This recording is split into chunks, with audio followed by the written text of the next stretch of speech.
finance islamique mondialement reconnu jusqu'à devenir conseiller juridique en chef, poste qu'il occupera jusqu'en 2020. À ces missions s'ajoutent de nombreuses missions de terrain. Il rencontre plusieurs chefs d'État et de gouvernement et participe au financement de projets dans plus d'une trentaine de pays dans des secteurs aussi diversifiés que l'agriculture, les infrastructures, l'éducation, la santé et la microfinance.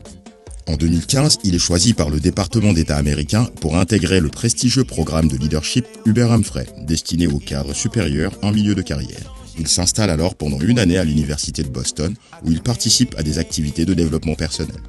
Sa passion pour les questions africaines le pousse à fonder pendant son séjour aux États-Unis l'African Center International Law Practice, un think tank destiné à combler le fossé entre le droit international et les politiques publiques en Afrique. En reconnaissance de son expertise des affaires internationales et africaines, il est coopté et siège de 2019 à nos jours dans le groupe des pairs, Senior Fellow, de la prestigieuse Columbia Center on Sustainable Investment de l'Université de Columbia. En 2020, il rentre définitivement au Sénégal et occupe le poste de directeur général de la Banque islamique du Sénégal, devenant à cet instant le plus jeune directeur de banque de la place financière sénégalaise. Pendant son mandat, il hisse la banque dans le top 5 des banques du Sénégal avec un résultat net doublé en seulement 3 ans, tout en améliorant les conditions des travailleurs ainsi que l'aura de la BIS auprès de la clientèle locale. Dans ses fonctions, il montre déjà un intérêt prononcé pour l'avenir du pays à travers ses déplacements au cœur des centres économiques, agricoles, industriels et religieux du Sénégal.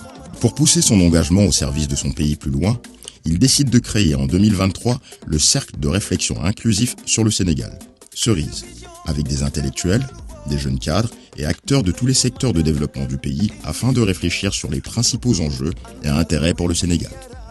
Il lance dans la foulée la start-up politique Dundu, qui propose un nouveau modèle de développement adapté à la réalité et aux aspirations du pays. Madana pratique l'agriculture et l'élevage, ce qui lui permet de rester connecté aux réalités rurales.